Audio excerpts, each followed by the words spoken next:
ناظرین، Donald Trump نے باقاعدہ حلف اٹھانے کے بعد وائٹ ہاؤس کا چارج سنبھال لیا ہے اور انہوں نے پہلے ہی دن چند بڑے فیصلے کیے ہیں۔ صدر ٹرمپ نے ایک حکم نامے میں سابق صدر جو بائیڈن کے دور میں منظور کیے گئے 80 کے قریب قوانین کو منسوخ کرنے کی ہدایت کی ہے۔ ڈونلڈ ٹرمپ نے ایک آرڈر کے ذریعے امریکہ کے ورلڈ ہیلتھ آرگنائزیشن سے انخلا کا حکم دیا ہے، جس کے بعد امریکہ اس بین الاقوامی ادارے کو مزید فنڈنگ نہیں کرے گا۔ ڈونلڈ ٹرمپ نے پیرس کلائمیٹ معاہدے سے امریکہ کو الگ کرنے کا بھی حکم جاری کر دیا ہے، جس کے تحت امریکہ آلودگی اور عالمی درجہ حرارت میں اضافے کو روکنے کے لیے کام کرنے والی اس تنظیم کا مزید حصہ نہیں رہے گا۔ ڈونلڈ ٹرمپ کے حلف اٹھانے کے بعد امریکہ میں سوشل میڈیا ایپ ٹک ٹاک کو بھی بحال کر دیا گیا ہے۔ انہوں نے حلف اٹھاتے ہی پہلے دن 2021 میں کیپٹل ہل پر دھاوا بولنے کے الزام میں سزا پانے والے اپنے 1500 حامیوں کی سزائیں معاف کرنے کا اعلان کیا ہے، جس کے بعد 200 سے زائد افراد فوری طور پر جیلوں سے رہا ہو چکے ہیں۔ امریکی آئین میں 14ویں ترمیم کے ذریعے پیدائش پر شہریت کا قانون عمل میں آیا تھا، جس میں کہا گیا تھا کہ امریکہ میں پیدا ہونے والے تمام افراد امریکی شہری ہیں۔ نئے صدر ڈونلڈ ٹرمپ نے اس قانون کو بھی ختم کر دیا ہے۔ صدر ٹرمپ کا یہ دور امریکہ اور پوری دنیا کے لیے کیسا ثابت ہوگا؟ دنیا میں امن قائم ہوگا، جنگیں ختم ہوں گی یا پھر مزید تنازع جنم لیں گے؟ پاکستان میں کون سی بڑی تبدیلیاں آئیں گی؟ اس سب پر بات کرنے کے لیے ہمارے ساتھ موجود ہے سابق سفیر بین الاقوامی امور کی ماہر ملیحہ لودھی صاحبہ۔ میم، آپ کے وقت کا بہت شکریہ۔ ملیحہ لودھی صاحبہ، ایک عام تاثر یہ ہے کہ نئی امریکی انتظامیہ کے آنے کے بعد بھی اس وقت پاکستان ساری صورتحال میں ارریلیونٹ ہے۔ بائیڈن انتظامیہ میں تو حال ہی میں ہمارے میزائل پروگرام پر پابندیاں بھی لگائی گئیں، لیکن صدر ٹرمپ کے آنے کے بعد بھی امریکہ کی پاکستان کے حوالے سے آپ کو کیا لگتا ہے کہ کیا پالیسی ہو سکتی ہے؟ پاکستان کی وہ اہمیت اب نہیں رہی واشنگٹن کی نظر میں، وہ بالکل درست ہے۔ ریلیونٹ تو میں نہیں کہوں گی، مگر میں یہ ضرور کہوں گی کہ لیس ریلیونٹ ہے۔ آپ کو یاد ہوگا کہ بائیڈن کے جو 4 سال گزرے ہیں اس کی انتظامیہ میں صدر بائیڈن نے ایک دفعہ بھی پاکستانی لیڈرشپ سے بات کرنے کے لیے کوئی دلچسپی نہیں دکھائی، نہ ہی ان کا وزیر خارجہ secretary of state Antony Blinken ان 4 سالوں میں ایک دفعہ بھی دورے پہ آئے ہوں۔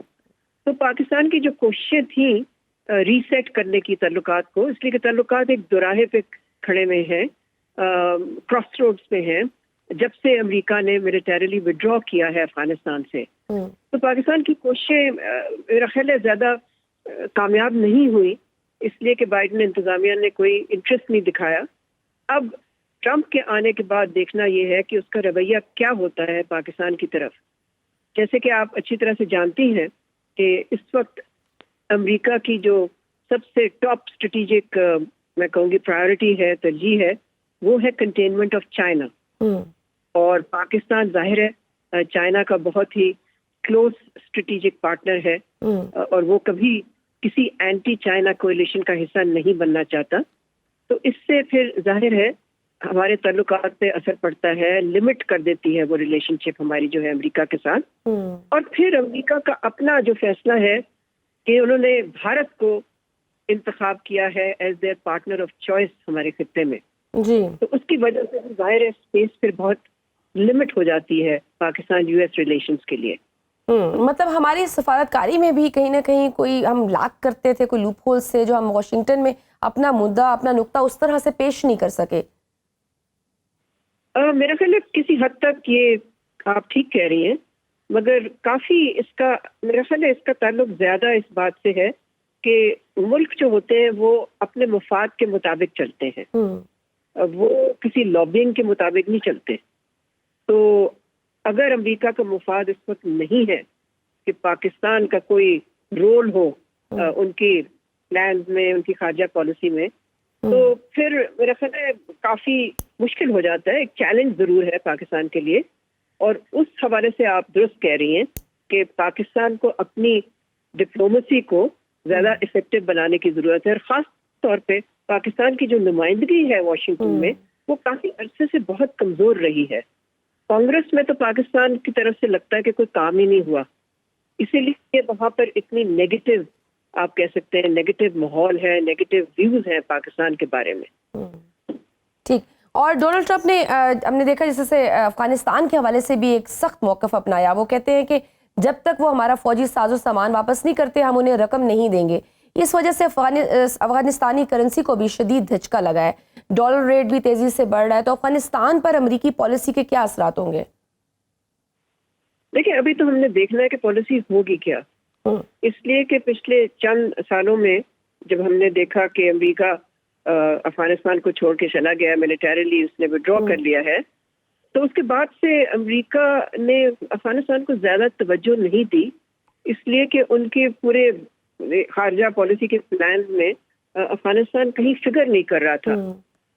تو میں نہیں سمجھتی کہ اس وقت بھی ان کی ترجیحات میں افغانستان شامل ہوگا. ٹھیک.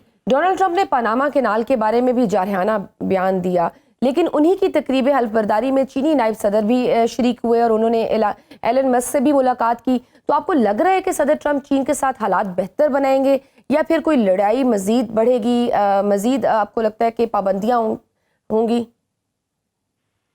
دیکھیں صدر ٹرمپ نے بار بار کہا ہے کہ وہ ٹیرف جو ہیں وہ لگانا چاہتے ہیں یا انکریز کرنا چاہتے ہیں, ریز کرنا چاہتے ہیں چائنیز امپورٹس پہ اور ان ملکوں کے امپورٹس پہ جن کا ٹریڈ سرپلس ہے امریکہ کے ساتھ. اس حوالے سے تو ہم دیکھ سکتے ہیں کہ ایک قسم کی آپ کہہ سکتے ہیں کہ جو تجارتی جنگ ہے اس میں شاید اضافہ ہو, لیکن ساتھ ساتھ صدر ٹرمپ نے یہ بھی بہت دفعہ کہا ہے کہ وہ چین سے اچھے تعلقات چاہتے ہیں اور وہ بہت عزت کرتے ہیں چین کے صدر کی.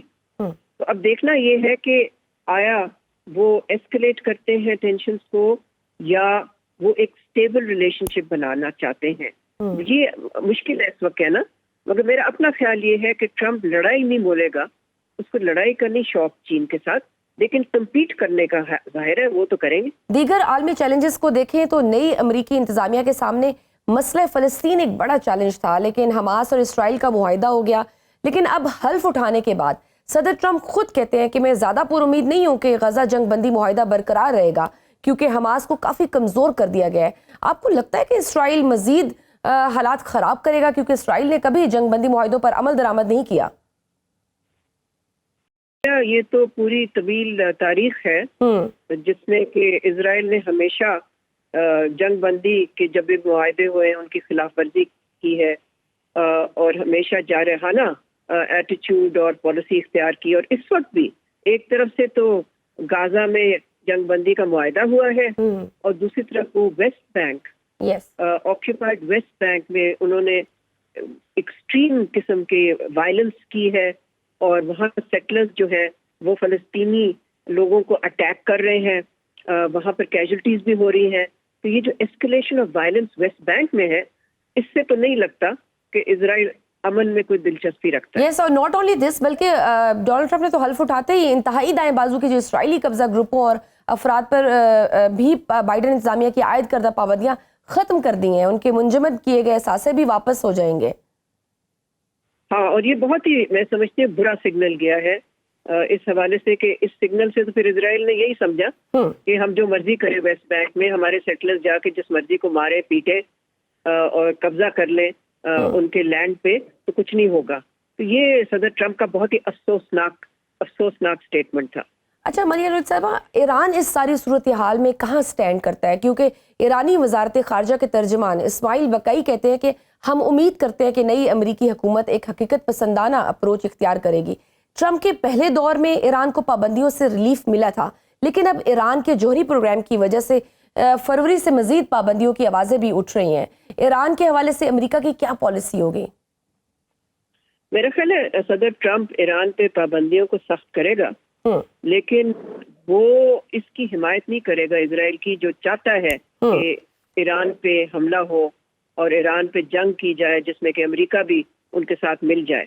میں نہیں سمجھتی کہ ٹرمپ وہ چاہے گا, لیکن دباؤ ضرور ڈالے گا وہ ایران پہ, شاید اس لیے کہ وہ چاہتا ہے کہ مذاکرات کے ذریعے کسی طرح سے ایران کا جو جوہری پروگرام ہے اس کو لمٹ کیا جائے, اس کو پابند کیا جائے. ٹھیک. ٹرمپ انتظامیہ میں شامل اور پینٹاگون کی عبوری ٹیم کے سربراہ کہتے ہیں کہ امریکی صدر اور روسی صدر پیوٹن کو فون کریں گے اور انہیں یوکرین جنگ روکنے کے لیے کہیں گے. روسی صدر بھی کہتے ہیں کہ ہم نئی امریکی انتظامیہ سے بات چیت کے لیے تیار ہیں. نئی امریکی انتظامیہ میں روس اور یوکرین تنازع کا مستقبل کیا ہوگا؟ کیا حالات بہتری کی طرف جائیں گے؟ صدر ٹرمپ نے بہت دفعہ کہا اپنی الیکشن کیمپین میں کہ وہ چاہتے ہیں کہ یوکرین کی جنگ جو ہے وہ جلد ختم ہو انہوں نے تو یہ بھی کہا ایک دو دفعہ کہ میں ہوں تو 24 گھنٹے میں اس کو میں بند کرا دوں. اب ان کے لیے یہ چیلنج ہے کہ وہ کس طرح سے مذاکرات شروع کرواتے ہیں یوکرین پہ دباؤ ڈال کے اور روس پہ بھی دباؤ ڈال کے تاکہ اس کا کوئی پرامن حل تلاش کیا جائے اس ایشو کا اور یوکرین کی جنگ جو ہے ختم ہو. ٹرمپ نے ماضی میں یہ بھی کہا کہ جی ہم امریکہ جو روس کو معاشی امداد دیتا ہے اور اسلحہ پرووائڈ کرتا ہے تو یہ نہیں ہونا چاہیے اور امریکہ کب تک بینک رول کرے یوکرین کو. تو ان سب چیزوں سے تو پھر یہ اس چیز کی نشاندہی ہوتی ہے کہ وہ چاہتا ہے کہ یہ جنگ ختم ہو اور کوئی نہ کوئی حل نکلے جس سے کہ کوئی اگریمنٹ ہو یوکرین اور رشیا کے درمیان. ٹھیک. ایک اور چیز میں ہم نے دیکھی کہ صدر ٹرمپ نے وائٹ ہاؤس سنبھالتے ہی صدارتی آرڈرز کی بھی بوچھار کر دی. سابق صدر جو بائیڈن کے کوئی 78 آرڈرز کو منسوخ کر دیا. امریکی تاریخ میں یہ سب نارمل ہے کیا؟ کیا ہر صدر ہی آتے ساتھ اتنی بڑی تبدیلیاں کرتا ہے جتنی صدر ٹرمپ نے کی ہیں؟ کیونکہ انہوں نے WHO سے بھی علیحدگی کا آغاز کیا اور پھر سرحدوں پر ایمرجنسی نافذ کر دی گئی. کیپٹل ہل میں جن کارکنان کو سزا ہوئی تھی ان کی سزا بھی معاف کر دی گئی. نہیں، آپ کا بہت اچھا سوال ہے اور آپ نے جن چیزوں کی نشاندہی کی ہے اس سے تو پھر یہی چیز سامنے آتی ہے کہ یہ انپریسیڈنٹڈ ہے اور کوئی صدر اس طرح سے نہیں ایکٹ کرتا. مگر صدر ٹرمپ کا بس یہی ٹریڈ مارک ہے کہ ان کو شوق ہے جس چیز کو کہتے ہیں شوق اینڈ آ، سب کو شوق کرنا اور very unpredictable and very unconventional. Exactly, بالکل صحیح. رائٹ. اور کیا نئی امریکی انتظامیہ کی وجہ سے پاکستان میں بھی کوئی بڑی سیاسی تبدیلی دیکھ رہی ہیں آپ؟ بالکل بھی نہیں. ان کا الیکشن ہمارا کوئی تعلق نہیں ہے. ہاں یہ ضرور ہے کہ جب نئی انتظامیہ کی پالیسیز آئیں گی ٹورڈز پاکستان پھر ہم دیکھیں گے کہ وہ کس قسم کی پالیسیز ہوتی ہیں اور ان سے ہمیں کیسے رسپونڈ کرنا ہے. مگر یہ جو بات ہو رہی ہے کہ جی سیاست پہ بڑی تبدیلی آ جائے گی، میں نہیں سمجھتی کہ ایسا کچھ ہونے والا ہے.